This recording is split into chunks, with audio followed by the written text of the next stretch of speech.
Je m'appelle Elena, j'ai 60 ans, et voici l'histoire la plus importante que je raconterai de toute ma vie. C'est l'histoire de comment une mère peut se transformer en guerrière quand son fils est blessé. C'est l'histoire de justice, d'amour inconditionnel et de la force que nous ne savons pas avoir jusqu'à ce que nous soyons testés par le feu. Tout a commencé un jeudi après-midi, un jour apparemment ordinaire de mars. Le soleil entrait par la fenêtre de la cuisine pendant que je préparais le goûter préféré de mon fils Gabriel, un sandwich au fromage avec les bords coupés, exactement comme il l'aime.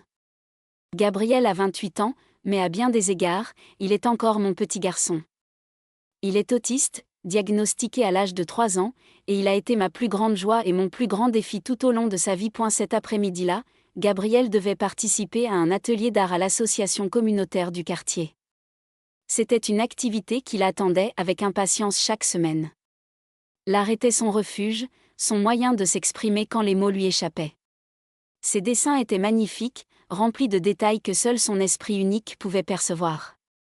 Des motifs géométriques complexes, des couleurs vibrantes qui semblaient danser sur le papier. Chaque œuvre était une fenêtre sur son monde intérieur, un monde que j'avais appris à apprécier et à protéger au fil des années. Je me souviens qu'il était particulièrement excité ce matin-là. Il avait choisi sa chemise bleue préférée, celle avec les boutons qu'il aimait toucher de manière répétitive, un de ses gestes apaisants. Il avait préparé son sac avec ses crayons de couleurs spéciaux, ceux qu'il ne laissait personne d'autre toucher, et son carnet de croquis usés, rempli de centaines de dessins accumulés au fil des mois. Mais quelque chose s'est mal passé cet après-midi-là. Quelque chose qui changerait tout. Mon téléphone a sonné vers 15h30. C'était un numéro inconnu, et j'ai hésité un instant avant de répondre. Une voix féminine que je ne reconnaissais pas a demandé si j'étais bien la mère de Gabriel Silva. Mon cœur s'est immédiatement serré. Quand on est mère d'un enfant différent, chaque appel inattendu déclenche une alarme intérieure. Et la femme s'est présentée comme étant Marina, une participante de l'atelier. Sa voix tremblait légèrement. Elle m'a dit que je devais venir chercher Gabriel immédiatement. Quelque chose de grave s'était produit. Elle n'a pas voulu me donner de détails au téléphone, mais j'ai entendu dans sa voix un mélange de colère et de compassion qui m'a glacé le sang. J'ai attrapé mes clés et je suis partie en courant, mon cœur battant si fort que je pouvais l'entendre dans mes oreilles. Le trajet jusqu'à l'association n'a jamais semblé aussi long. Chaque feu rouge était une torture. Mon esprit imaginait 1000 scénarios, chacun plus terrible que le précédent. Gabriel s'était-il blessé? Avait-il eu une crise? Quelqu'un lui avait-il fait du mal? Quand je suis arrivée au centre communautaire, j'ai trouvé Gabriel assis sur un banc à l'extérieur du bâtiment, seul. Il se balançait d'avant en arrière, un mouvement qu'il fait quand il est en détresse extrême. Ses mains couvraient ses oreilles, et je pouvais voir qu'il pleurait. Mon fils, mon Gabriel, était en train de se désintégrer devant mes yeux. Je me suis précipitée vers lui et je me suis agenouillée à ses côtés. J'ai posé doucement ma main sur son épaule, respectant son espace personnel comme il en avait besoin dans ces moments-là. J'ai murmuré son nom doucement, encore et encore, jusqu'à ce qu'il baisse légèrement ses mains et me regarde. Ses yeux étaient rouges et gonflés, et l'expression sur son visage était quelque chose que je n'avais pas vu depuis des années, depuis qu'il était enfant et qu'il ne comprenait pas pourquoi les autres enfants ne voulaient pas jouer avec lui. C'était de la honte. Mon fils avait honte. Ce mot seul a suffi à déclencher une rage en moi que je ne savais pas capable de ressentir. Gabriel n'avait jamais rien fait pour avoir honte. Sa différence n'était pas une faiblesse. Son autisme faisait partie de qui il était, et je l'avais élevé pour qu'il soit fier de lui-même, pour qu'il comprenne que son cerveau fonctionnait simplement différemment, pas de manière inférieure. Marina est sortie du bâtiment à ce moment-là. C'était une femme d'environ 40 ans, avec des cheveux courts et un regard déterminé. Elle s'est approchée de nous et s'est accroupie également. Elle m'a raconté ce qui s'était passé, et à mesure qu'elle parlait, je sentais la colère monter en moi comme une vague de lave bouillante. Apparemment, un nouveau coordinateur avait été embauché pour superviser les ateliers. Son nom était Ricardo Mendes, un homme d'une trentaine d'années qui se vantait d'avoir un diplôme en psychologie et plusieurs certifications en thérapie artistique. Il avait été présenté comme un professionnel innovant, quelqu'un qui apporterait de nouvelles méthodes et de nouvelles perspectives au programme. Mais ce que Marina m'a raconté n'avait rien d'innovant. C'était de la cruauté pure et simple. Pendant l'atelier, Gabriel travaillait sur un de ses dessins complexes. Il était concentré, dans sa zone de confort, créant un de ses motifs géométriques caractéristiques. Mais Ricardo a décidé que le travail de Gabriel n'était pas assez créatif. Il a dit, devant tous les participants, que Gabriel devait sortir de sa zone de confort et essayer quelque chose de nouveau, quelque chose de plus expressif et émotionnel. Gabriel, comme beaucoup de personnes autistes, trouve du réconfort dans la routine et la prévisibilité. Ses motifs géométriques n'étaient pas une limitation, c'était son langage. Mais Ricardo ne voyait pas cela. Ou pire, il le voyait et choisissait de l'ignorer. Quand Gabriel a essayé d'expliquer, avec ses mots simples et hésitants, qu'il aimait ses dessins et qu'il ne voulait pas changer, Ricardo a ri. Il a littéralement ri de mon fils. Et puis il a dit quelque chose qui sera gravé dans ma mémoire pour toujours. Et elle a dit, assez fort pour que tout le groupe entende, que Gabriel devait arrêter d'agir comme un enfant et grandir. Il a dit que son obsession pour les motifs répétitifs était un symptôme de son refus de faire face au monde réel. Il a dit que si Gabriel ne pouvait pas être plus flexible, peut-être qu'il n'était pas prêt pour ce type d'atelier et devrait rester à la maison. Marina m'a dit que plusieurs participants ont immédiatement protesté. Certains ont même quitté la salle en signe de solidarité. Mais le mal était fait. Gabriel était assis là, devant tous ces gens, humilié et exposé. Ce n'était pas tout. Ricardo avait ensuite pris le dessin de Gabriel, l'avait montré au groupe et avait commencé à l'analyser comme si c'était un cas clinique, pointant ce qu'il appelait des rigidités cognitives et des déficits créatifs. Il avait transformé mon fils en un objet d'étude, en un exemple de ce qu'il ne fallait pas faire. Gabriel avait fini par avoir une crise de panique. Il avait commencé à se balancer violemment, à se frapper la tête avec ses mains.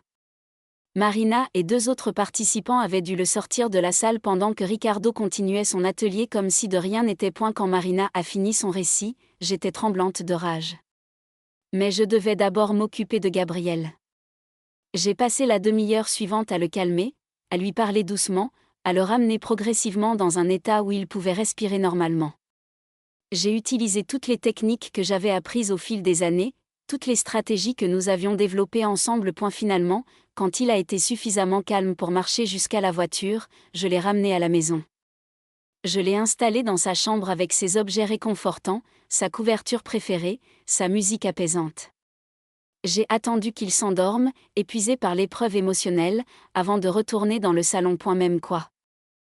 Et c'est là, assise sur mon canapé dans le silence de ma maison, que j'ai pris une décision. Je n'allais pas laisser passer cela. Je n'allais pas permettre que quelqu'un humilie mon fils et s'en sorte sans conséquence. Non pas pour la vengeance, mais pour la justice. Pour Gabriel et pour tous les autres enfants, adolescents et adultes autistes qui étaient traités comme des objets, comme des problèmes à résoudre plutôt que comme des personnes à comprendre et à respecter. J'avais 60 ans, mais j'avais passé 28 de ces années à me battre pour mon fils. J'avais combattu des systèmes scolaires qui voulaient le mettre dans des classes spécialisées où il aurait végété.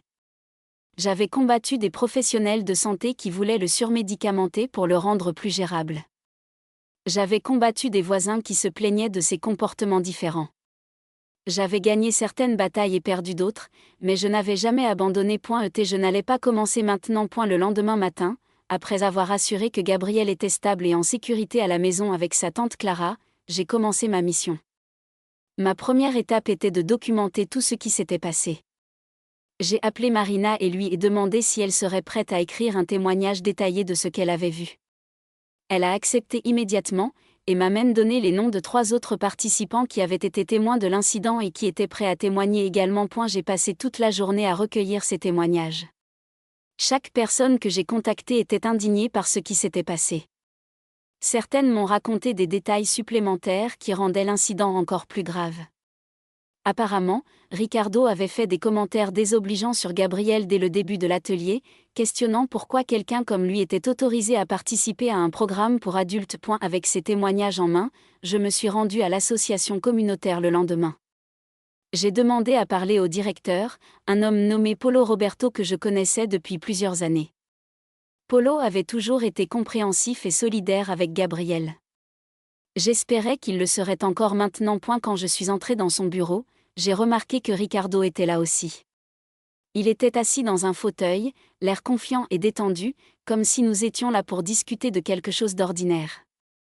Mon sang a bouilli à sa vue, mais je me suis forcée à rester calme et professionnelle. Paulo m'a invité à m'asseoir et m'a demandé ce qui m'amenait. J'ai sorti mes témoignages et j'ai commencé à expliquer ce qui s'était passé. À mesure que je parlais, j'ai vu l'expression de Polo changer. Il passait de la curiosité à l'inquiétude, puis à quelque chose qui ressemblait à de la colère. Ricardo, cependant, n'avait pas l'air inquiet du tout. Quand j'ai fini de parler, il a souri et a commencé à se défendre. Il a dit qu'il avait simplement essayé d'aider Gabriel à se développer en tant qu'artiste. Il a dit que parfois, la vérité fait mal, mais que c'est nécessaire pour la croissance. Il a dit que Gabriel était trop sensible et qu'il devait apprendre à accepter la critique constructive. Critique constructive.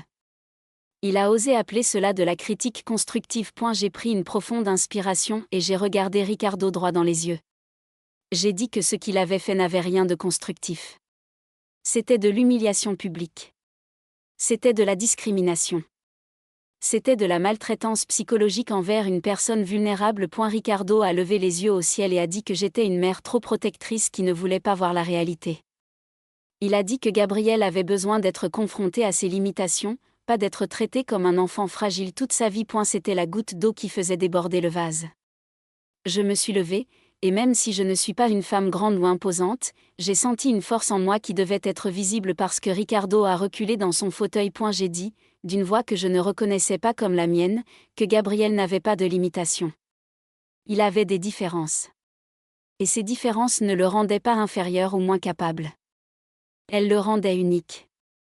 J'ai dit que l'art de Gabriel était magnifique précisément parce qu'il voyait le monde d'une manière que les autres ne pouvaient pas voir. J'ai dit que Ricardo, avec tous ses diplômes et ses certifications, avait fait preuve d'une ignorance profonde et d'un manque d'empathie qui le disqualifiait pour travailler avec n'importe qui, et certainement pas avec des personnes neuroatypiques. Polo a interrompu à ce moment-là. Il a dit qu'il prendrait mes préoccupations au sérieux et qu'il enquêterait sur l'incident.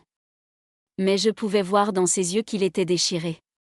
Ricardo était nouveau et venu recommandé par des personnes importantes. Renvoyer un employé sur la base d'un seul incident pourrait créer des problèmes pour l'association. J'ai compris à ce moment-là que Polo n'allait pas faire ce qu'il fallait.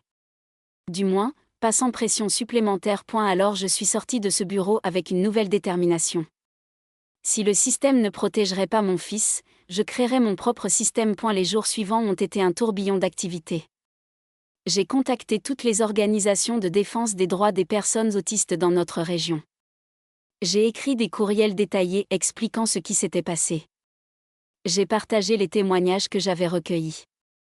J'ai demandé de l'aide, des conseils, du soutien. Et la réponse a été écrasante. Apparemment, ce qui était arrivé à Gabriel n'était pas un incident isolé. De nombreuses familles avaient des histoires similaires de discrimination, d'humiliation et de maltraitance. Mais beaucoup avaient trop peur ou étaient trop épuisés pour se battre. Elles avaient accepté que c'était comme ça, que leurs enfants seraient toujours traités comme des citoyens de seconde classe. Mais pas moi. Je n'accepterai jamais cela. Avec l'aide de ces organisations, j'ai commencé à élaborer un plan. Nous allions organiser une conférence de presse. Nous allions rendre l'histoire de Gabriel publique. Nous allions utiliser ce moment pour éduquer la communauté sur l'autisme et pour exiger de meilleurs standards de formation pour les professionnels travaillant avec des personnes neuroatypiques. Mais avant de faire cela, je devais parler à Gabriel. Je devais avoir sa permission. C'était son histoire, après tout, et je ne voulais pas l'exposer davantage sans son consentement. Cette conversation a été l'une des plus difficiles que j'ai eues avec mon fils. Gabriel n'aimait pas l'attention. L'idée que des inconnus connaissent son histoire le mettait mal à l'aise. Mais il était aussi en colère. Pour la première fois de sa vie, je le voyais vraiment en colère contre quelqu'un d'autre que lui-même. Il m'a dit, avec ces mots simples mais puissants, qu'il ne voulait pas que ce qui lui était arrivé arrive à quelqu'un d'autre. Il a dit que si raconter son histoire pouvait aider, alors il était prêt à le faire. Mon cœur s'est gonflé de fierté. Mon fils, qui avait été si cruellement traité, pensait encore aux autres. C'était le genre de personne qu'il était, et que Ricardo n'avait jamais pris la peine de voir. La conférence de presse a eu lieu 2 semaines après l'incident. Nous l'avons organisée dans une salle louée près du centre-ville. J'avais contacté tous les médias locaux, et à ma grande surprise, la plupart ont envoyé des journalistes. Apparemment, l'histoire d'une mère de 60 ans se battant pour son fils autiste était suffisamment intéressante pour mériter leur attention. Gabriel était assis à mes côtés sur l'estrade. Il portait sa chemise bleue préférée et tenait son carnet de croquis contre sa poitrine comme un bouclier. À mes autres côtés se trouvaient des représentants de 3 organisations de défense des droits des personnes autistes, ainsi que Marina et 2 autres témoins de l'incident. J'ai commencé par raconter l'histoire de Gabrielle depuis le début. J'ai parlé de son diagnostic à 3 ans, des défis que nous avions affrontés, mais aussi de ses triomphes et de ses talents. J'ai montré certains de ses dessins, projetés sur un grand écran derrière nous. J'ai vu les expressions des journalistes changer à mesure qu'ils voyaient la complexité et la beauté de son travail. Puis j'ai raconté ce qui s'était passé à l'atelier. J'ai lu les témoignages à voix haute. J'ai expliqué comment cet incident n'était pas seulement une tragédie personnelle pour ma famille, mais un symptôme d'un problème beaucoup plus large, celui de la façon dont notre société traite les personnes neuroatypiques. J'ai parlé pendant près de 30 minutes, et quand j'ai fini, il y avait un silence complet dans la salle. Puis les questions ont commencé. Les journalistes voulaient savoir ce que l'association communautaire avait fait en réponse. Ils voulaient savoir si Ricardo travaillait toujours là-bas. Ils voulaient savoir ce que je demandais maintenant. J'ai répondu honnêtement à toutes leurs questions. J'ai dit que l'association avait promis une enquête mais n'avait encore pris aucune mesure concrète. J'ai dit que Ricardo était, à ma connaissance, toujours employé et continuait à diriger des ateliers.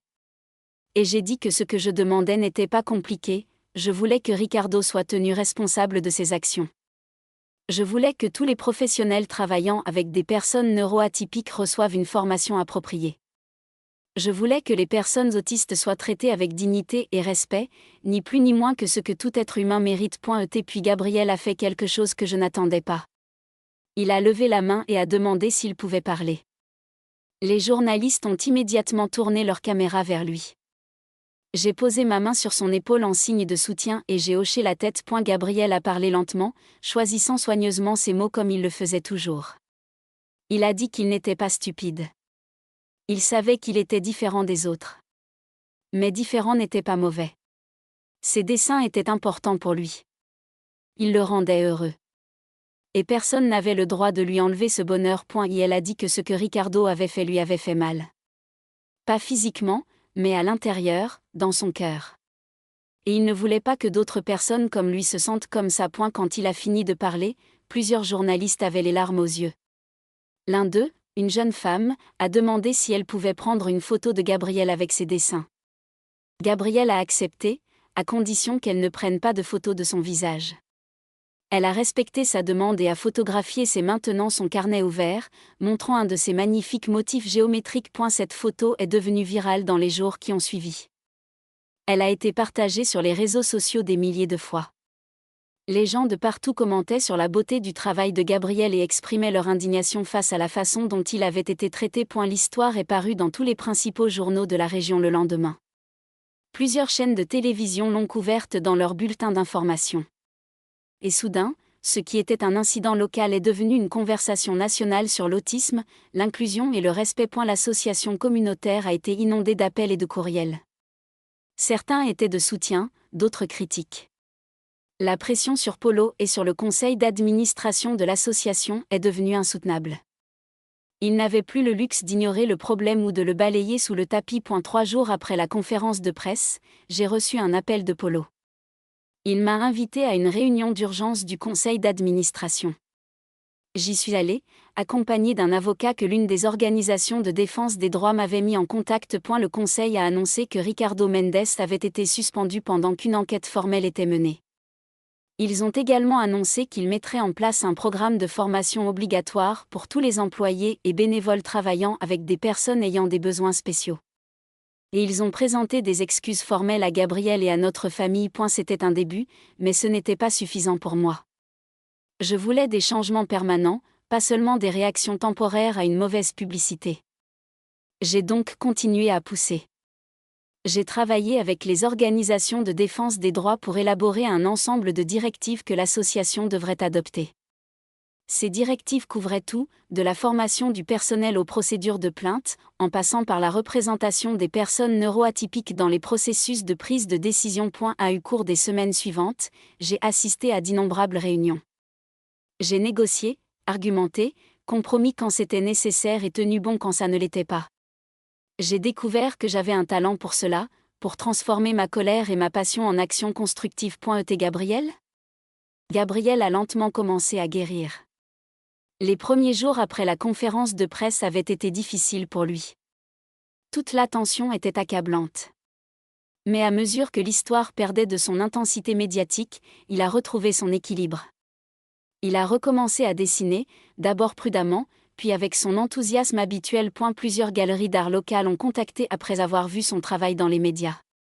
Elles voulaient exposer ses dessins. Au début, Gabriel était réticent. L'idée que des inconnus regardent et jugent son art le rendait anxieux. Mais avec le temps et beaucoup d'encouragement, il a accepté d'essayer. Sa première exposition a eu lieu 2 mois après l'incident. C'était une petite galerie dans un quartier artistique de la ville. Nous avons accroché 20 de ses dessins, chacun encadré et éclairé professionnellement. Gabriel était nerveux le soir du vernissage, se balançant légèrement et tripotant les boutons de sa chemise. Mais quand il a vu les gens s'arrêter devant ses œuvres, vraiment les regarder et les apprécier, quelque chose en lui s'est détendu. Un critique d'art local a écrit une critique de l'exposition, la décrivant comme un regard fascinant sur la façon dont un esprit neuroatypique perçoit et organise le monde visuel. Il a comparé le travail de Gabriel à celui de certains maîtres de l'art géométrique abstrait. Gabriel n'a pas pleinement compris la critique, mais il a compris qu'elle était positive, et cela lui a fait plaisir. Plusieurs de ses œuvres ont été vendues cette première nuit. L'argent n'était pas important pour Gabriel, mais la validation l'était. Pour la première fois de sa vie, il était reconnu non pas pour ce qu'il ne pouvait pas faire, mais pour ce qu'il pouvait faire de manière unique et magnifique. Pendant ce temps, l'enquête sur Ricardo suivait son cours. Il s'est avéré que ce qui était arrivé à Gabriel n'était pas le premier incident impliquant Ricardo. Plusieurs autres plaintes avaient été déposées contre lui dans ses emplois précédents, mais elles avaient été ignorées ou minimisées. Apparemment, Ricardo avait un talent pour se présenter bien lors des entretiens et pour impressionner les administrateurs, mais il manquait complètement d'empathie et de compréhension quand il s'agissait de travailler avec des personnes réelles. L'association a finalement pris la décision de le licencier. Ils ont publié un communiqué expliquant que son comportement était incompatible avec les valeurs de l'organisation et qu'il prenait des mesures pour s'assurer que quelque chose de similaire ne se reproduise jamais. Ricardo a essayé de lancer une campagne sur les réseaux sociaux, se présentant comme la victime d'une chasse aux sorcières menée par une mère trop protectrice. Quelques personnes l'ont soutenu, principalement celles qui ne comprenaient pas l'autisme ou qui pensaient que la rigueur était toujours justifiée au nom de l'aide aux autres. Mais la grande majorité des gens ont vu à travers ces tentatives de se victimiser. Pour moi, la partie la plus satisfaisante de toute cette épreuve n'a pas été la punition de Ricardo ou même les changements que nous avons réussi à mettre en œuvre à l'association. C'étaient les conversations que cela a déclenchées. Partout où j'allais, dans les supermarchés, dans les cafés, dans les parcs, les gens voulaient parler d'autisme. Ils voulaient comprendre. Ils voulaient savoir comment ils pouvaient être de meilleurs alliés, de meilleurs voisins, de meilleurs êtres humains envers les personnes neuroatypiques. Des enseignants m'ont contacté pour me demander des conseils sur la façon de mieux soutenir leurs élèves autistes.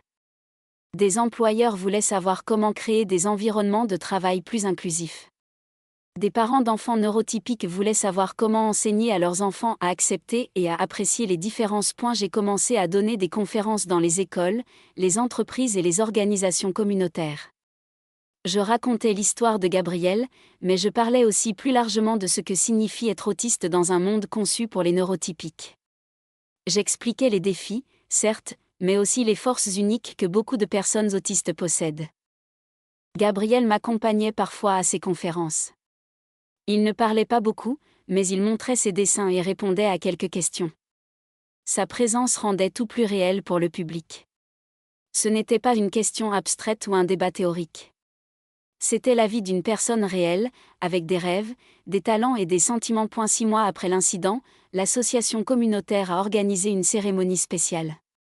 Ils ont dévoilé une nouvelle salle d'art, nommée en l'honneur de Gabriel. Les murs étaient décorés de reproductions de ses dessins. C'était un espace spécialement conçu pour être accueillant pour les personnes neuroatypiques, avec un éclairage doux, des zones calmes et des équipements sensoriels. Gabriel était là, bien sûr, mais il était submergé par l'attention. Il a passé la plupart de la cérémonie dans un coin tranquille, dessinant dans son carnet. Mais je savais qu'il était fier. Je le voyais dans la façon dont il souriait légèrement quand personne ne le regardait, dans la façon dont il touchait doucement le panneau avec son nom dessus. Pour moi, cette cérémonie était douce amère. J'étais heureuse de tout ce que nous avions accompli, mais je ne pouvais pas oublier ce qui l'avait déclenché. Gabriel n'aurait jamais dû être humilié de cette façon. Nous n'aurions jamais dû avoir à nous battre si fort pour son droit d'être traité avec respect. Mais c'était la réalité. Et au lieu de me lamenter sur ce qui aurait dû être, j'ai choisi de me concentrer sur ce que nous pouvions changer pour l'avenir. L'impact de notre histoire a continué à se propager comme des ondulations dans un étang. Une université locale m'a contacté pour développer un programme de formation pour les futurs psychologues et thérapeutes sur le travail éthique et respectueux avec les personnes neuroatypiques. J'ai accepté avec enthousiasme, voyant cela comme une opportunité de prévenir que de futurs Ricardo ne se forment et ne blessent d'autres personnes comme Gabriel. J'ai travaillé avec des professeurs et des professionnels de l'autisme pour créer un curriculum complet. Nous ne nous sommes pas contentés de théorie. Nous avons inclus des témoignages de personnes autistes adultes, des études de cas réels et des simulations pratiques. Nous avons invité Gabriel et d'autres personnes autistes à parler directement aux étudiants, à partager leurs expériences et leurs perspectives. Et la première fois que Gabriel s'est adressé à une classe de futurs psychologues, j'étais nerveuse pour lui. Mais il a été incroyable. Il a parlé simplement et honnêtement de ce que c'est que d'être autiste, des choses qui le mettent mal à l'aise, de ce qu'il aide, de ce qu'il souhaite que les gens comprennent. Les étudiants étaient fascinés. Beaucoup ont dit plus tard que cette session avait changé fondamentalement leur façon de penser leur future profession. Pendant ce temps, la vie continuait. Gabriel a continué à créer son art, à participer à des expositions de plus en plus importantes. Il a même été invité à une exposition collective dans la capitale, une reconnaissance majeure dans le monde de l'art. Je l'ai accompagné à ce voyage, son premier en dehors de notre région. C'était un défi pour lui, tous ces nouveaux environnements et routines perturbées, mais il a été courageux. Et quand il a vu son travail exposé aux côtés d'artistes établis, son visage s'est illuminé d'une fierté que je n'oublierai jamais. Un journaliste national l'a interviewé lors de cette exposition. L'interview a été publiée dans un magazine d'art prestigieux.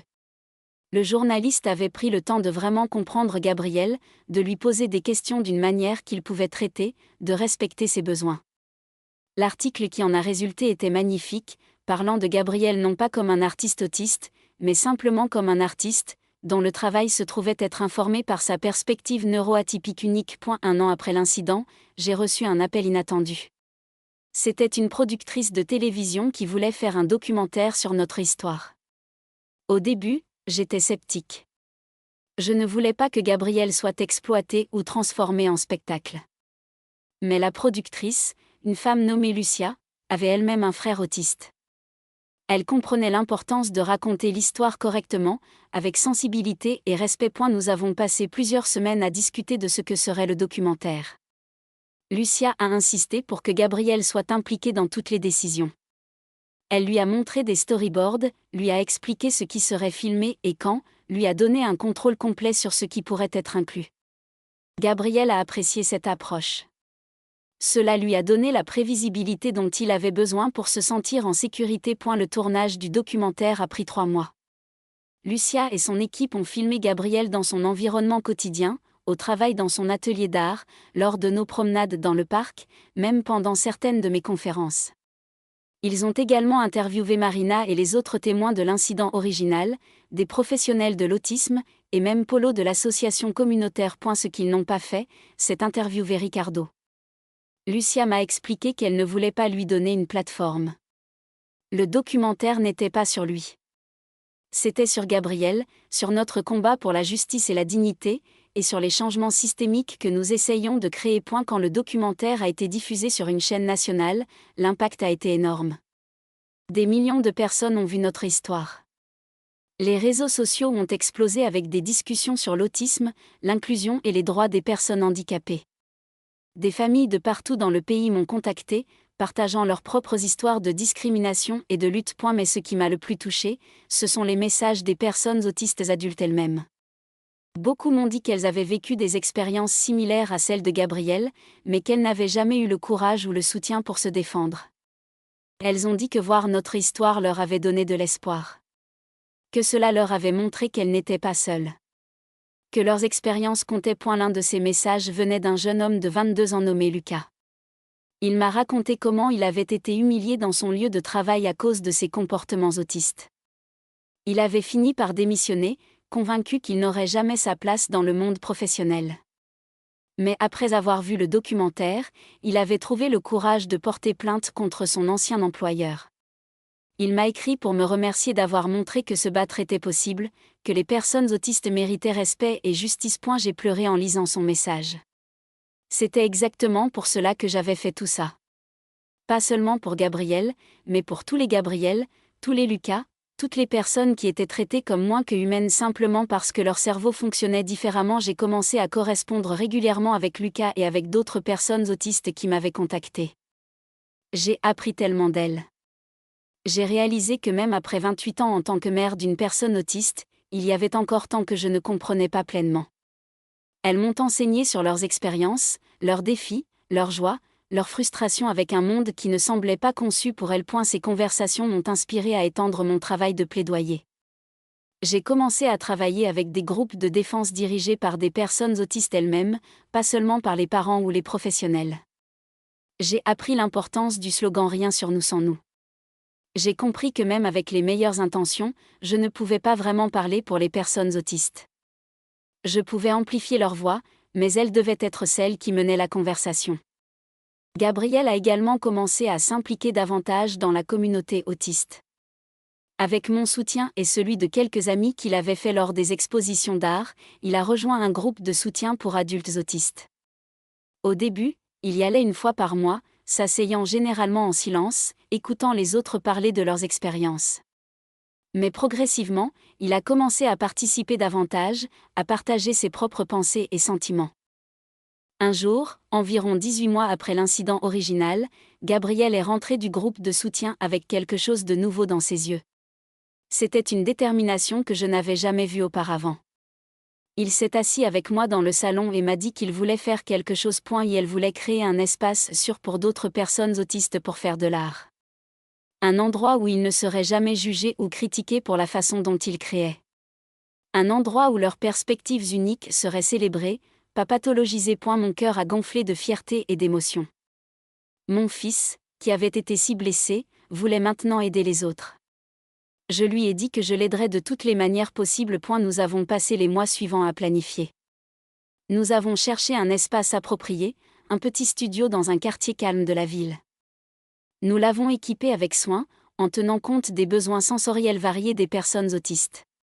Éclairage réglable, zone calme, matériaux d'art de haute qualité, et surtout, une atmosphère de respect et d'acceptation absolue. Nous avons appelé l'espace Atelier Spectre, un nom que Gabriel a choisi lui-même. Nous avons ouvert nos portes un samedi matin de printemps, 2 ans presque jour pour jour après l'incident qui avait changé nos vies. Les premiers participants sont arrivés timidement, incertains de ce qu'ils trouveraient. Il y avait une dizaine de personnes, allant d'adolescents à des adultes plus âgés, tous quelque part sur le spectre autiste. Gabriel les a accueillis à sa manière calme, leur montrant l'espace, leur expliquant qu'ils pouvaient créer ce qu'ils voulaient, comme ils le voulaient, sans jugement ni attente. Ce premier jour a été magique. J'ai regardé ces personnes, beaucoup d'entre elles portant clairement le poids d'années d'être mal comprises et mal jugées, se détendre progressivement. Leurs épaules se sont abaissées. Leurs visages se sont adoucis. Et ils ont commencé à créer. Certains, comme Gabriel, ont créé des motifs géométriques complexes. D'autres ont peint des scènes de la nature avec des détails obsessionnels. Un jeune homme a passé 3 heures à dessiner les différentes parties mécaniques d'un moteur de voiture, quelque chose qui le fascinait. Une femme a créé une sculpture abstraite en utilisant uniquement des objets trouvés, les arrangeant selon un système que seule elle comprenait. Tout cela était magnifique. Pas parce que c'était conventionnellement beau ou techniquement parfait, mais parce que c'était authentique. C'était l'expression pure de ces esprits uniques, non filtrés et non censurés. À la fin de cette première session, plusieurs participants m'ont remercié avec des larmes dans les yeux. L'un d'eux, une femme d'une trentaine d'années nommée Béatrice, m'a dit que c'était la première fois de sa vie qu'elle se sentait vraiment libre de créer sans peur. L'atelier Spectre est devenu une partie régulière de nos vies. Nous avons commencé à organiser des sessions 2 fois par semaine, puis 3 fois, puis presque tous les jours. La demande était écrasante. Apparemment, il y avait tellement de personnes autistes qui avaient besoin d'un espace comme celui-ci, un endroit où elles pouvaient simplement être elles-mêmes. Nous avons également commencé à organiser des expositions trimestrielles, présentant le travail créé à l'atelier. Ces expositions sont devenues des événements importants dans la communauté artistique locale. Les critiques et les collectionneurs venaient, attirés par l'originalité et l'authenticité du travail. Mais plus important encore, les familles et les amis venaient, fiers et solidaires. L'argent des ventes d'œuvres d'art allait directement aux artistes, et tout surplus était réinvesti dans l'atelier. Nous avons pu acheter plus de matériel, améliorer l'espace, même offrir quelques bourses pour les personnes qui ne pouvaient pas se permettre les frais nominaux que nous chargions. Le succès de l'atelier Spectre a inspiré d'autres initiatives similaires dans d'autres villes. Des gens me contactaient, me demandant des conseils sur la façon de créer des espaces inclusifs pour les personnes neuroatypiques. J'ai partagé tout ce que j'avais appris, heureuse de voir notre modèle se répliquer et se développer. Mais le plus gratifiant pour moi n'était pas la reconnaissance ou l'impact plus large. C'était de voir Gabriel s'épanouir dans son rôle de mentor et de facilitateur. Il avait trouvé sa vocation, sa façon de contribuer au monde. Et il le faisait avec une grâce et une compassion qui me coupaient le souffle. Un jour, environ 3 ans après l'incident original, j'ai reçu un appel surprise. C'était une invitation pour que Gabriel et moi soyons honorés lors d'une cérémonie nationale célébrant les défenseurs des droits des personnes handicapées. La cérémonie aurait lieu dans la capitale, en présence de hauts fonctionnaires gouvernementaux et de leaders de la société civile. J'étais émue, mais aussi nerveuse. Ce serait un événement énorme, avec beaucoup de monde et d'attention. Je n'étais pas sûre que Gabriel pourrait le gérer. Mais quand je lui ai posé la question, il a réfléchi un moment, puis a hoché la tête. Il a dit qu'il irait. Pour tous ceux qui venaient à l'atelier Spectre. Pour tous ceux qui avaient été blessés comme lui. Pour montrer que les personnes autistes pouvaient être fortes et faire une différence. Et la cérémonie a été tout ce que j'avais imaginé, et plus encore. La salle était immense et remplie de centaines de personnes. Les lumières étaient vives et le bruit était assourdissant. Je pouvais voir Gabriel se raidir, ses mécanismes d'adaptation se mettant en place. Mais il a tenu bon quand notre nom a été appelé, nous sommes montés sur scène ensemble, main dans la main. L'organisateur de la cérémonie a raconté notre histoire, depuis l'humiliation de Gabriel jusqu'à la création de l'atelier Spectre. Il a parlé de l'impact que nous avions eu, des vies que nous avions touchées, des changements que nous avions contribué à créer. Puis on nous a remis une plaque et on nous a demandé de dire quelques mots. J'avais préparé un discours, mais quand je me suis tenue là, regardant toutes ces personnes, les mots préparés ont semblé insuffisants. J'ai parlé du cœur. J'ai parlé de ce que signifie être mère d'un enfant différent, des peurs et des joies, des défis et des triomphes. J'ai parlé de la douleur de voir son enfant blessé et de la détermination féroce de s'assurer que cette douleur serve à quelque chose de positif. J'ai parlé de Gabriel, de sa force, de son talent, de sa compassion. J'ai dit que l'honneur ne devrait pas être pour moi, mais pour lui et pour toutes les personnes autistes qui vivent chaque jour dans un monde qui ne les comprend pas toujours mais qui mérite d'être compris, respecté et célébré. Puis Gabriel a pris le microphone. La salle est devenue silencieuse. Il a parlé lentement, comme toujours, mais avec une clarté et une force qui m'ont surprise. Elle a dit que ce qui lui était arrivé il y a 3 ans avait été terrible. Mais que cela lui avait aussi appris quelque chose d'important. Cela lui avait appris qu'il avait une voix et que cette voix méritait d'être entendue. Cela lui avait appris qu'être différent n'était pas quelque chose dont il fallait avoir honte, mais quelque chose à embrasser. Et surtout, cela lui avait appris que même les pires expériences pouvaient être transformées en quelque chose de significatif si on trouvait le courage de se battre. Elle a terminé en disant merci. Merci à sa mère qui ne s'était jamais arrêtée de se battre pour lui. Merci à toutes les personnes qui les avaient soutenues. Et merci aux personnes présentes pour leur travail de défense des droits de toutes les personnes handicapées. Quand il a fini, la salle a explosé en applaudissements. Les gens se sont levés en ovation. Et j'ai vu quelque chose de magnifique. J'ai vu Gabriel sourire, un vrai sourire large et authentique, alors qu'il acceptait cette reconnaissance non pas comme une victime mais comme un survivant, un combattant, un agent de changement. Dans les mois qui ont suivi la cérémonie, notre travail a continué à se développer. J'ai été invitée à siéger dans plusieurs comités consultatifs sur les droits des personnes handicapées. Gabriel a été invité à exposer son travail dans des galeries encore plus prestigieuses. L'atelier Spectre a dû déménager dans un espace plus grand pour accommoder tous ceux qui voulaient y participer. Mais au milieu de tout ce succès et cette reconnaissance, je n'ai jamais oublié d'où nous venions. Je n'ai jamais oublié cette journée terrible où j'avais trouvé mon fils assis seul dehors, brisé et humilié. Cette mémoire était le carburant qui alimentait tout ce que je faisais, le rappel de pourquoi ce travail était si important. J'ai également appris quelque chose d'important au cours de ces années. J'ai appris que la vraie justice n'était pas seulement de punir ceux qui causaient du tort. C'était de créer un monde où ce tort ne pouvait plus se produire. C'était de changer les cœurs et les esprits, de construire une empathie et une compréhension, de créer des systèmes et des structures qui valorisaient toutes les personnes, indépendamment de la façon dont leur cerveau fonctionnait. Ricardo Mendes, l'homme qui avait humilié Gabriel, n'avait jamais présenté d'excuses publiques. Selon ce que j'avais entendu, il travaillait maintenant dans un domaine complètement différent, loin des services sociaux. Une partie de moi voulait encore qu'il soit tenu responsable de manière plus complète.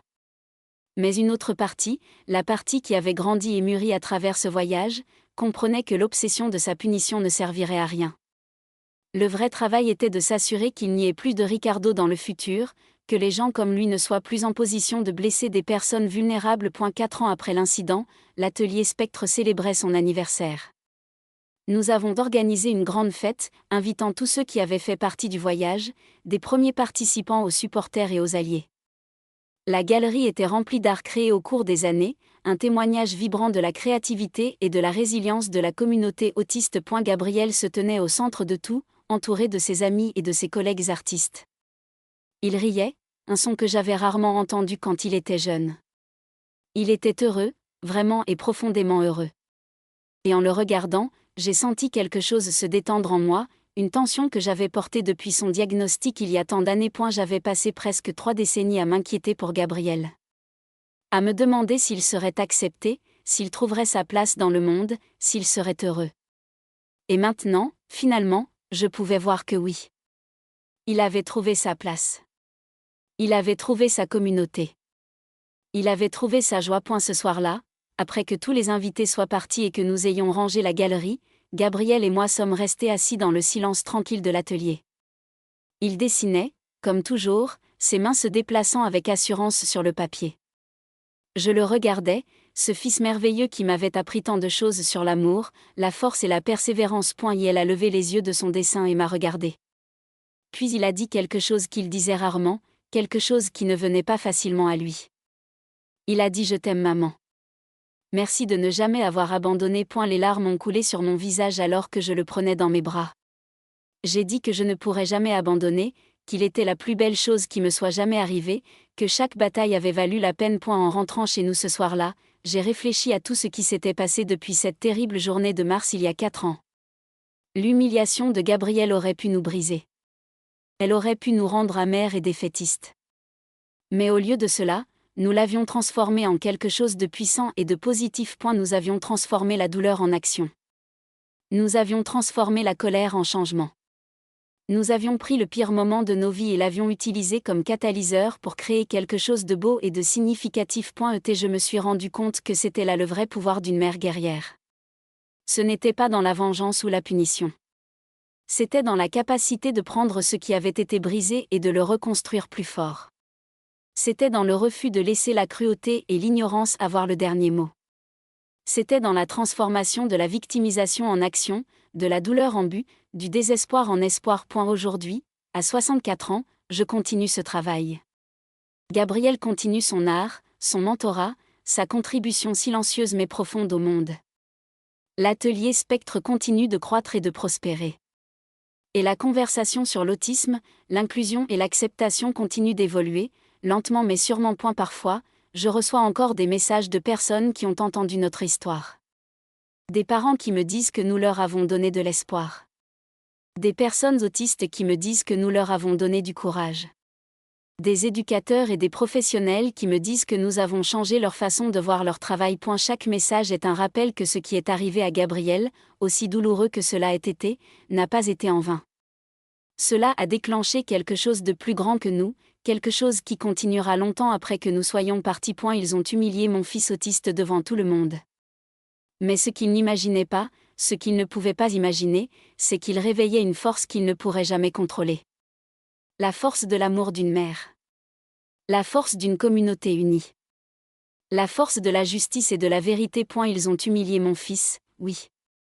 Mais en le faisant, ils ont créé quelque chose de bien plus grand qu'eux. Ils ont créé un mouvement. Ils ont créé un changement. Ils ont créé un monde légèrement meilleur, un monde où les Gabriel de demain auront peut-être un chemin un peu plus facile.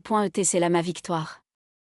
Non pas dans leur punition, mais dans la transformation que nous avons créée à partir de leur cruauté. C'est là la vraie justice. C'est là le vrai pouvoir d'une mère guerrière. Je regarde Gabriel maintenant, cet homme de 32 ans qui a traversé tant de choses et qui reste debout, fort et plein de vie. Et je sais que tout ce que j'ai fait, chaque bataille que j'ai menée, chaque larme que j'ai versée, chaque nuit sans sommeil, tout cela en valait la peine. Parce qu'à la fin de la journée, c'est de cela qu'il s'agit. Il s'agit de protéger nos enfants, tous nos enfants, et de créer un monde où ils peuvent prospérer, où ils peuvent être même sans peur, où leurs différences sont célébrées plutôt que pathologisées. C'est le monde pour lequel je me suis battue. C'est le monde que Gabriel m'a inspiré à créer. Et même si nous n'y sommes pas encore complètement, nous sommes plus proches qu'avant. Et cela, en soi, est une victoire digne d'être célébrée. Voilà mon histoire. L'histoire d'une mère qui est devenue une guerrière. L'histoire d'un fils qui a transformé sa douleur en art et en compassion. L'histoire de ce qui se passe quand l'amour rencontre l'injustice et refuse de reculer. Ils ont humilié mon fils. Mais ils n'ont pas gagné. Nous avons gagné. Et nous continuerons à gagner, un jour à la fois, une bataille à la fois, jusqu'à ce que tous les enfants comme Gabriel puissent vivre dans un monde qui les voit, les valorise et les célèbre pour exactement qui ils sont.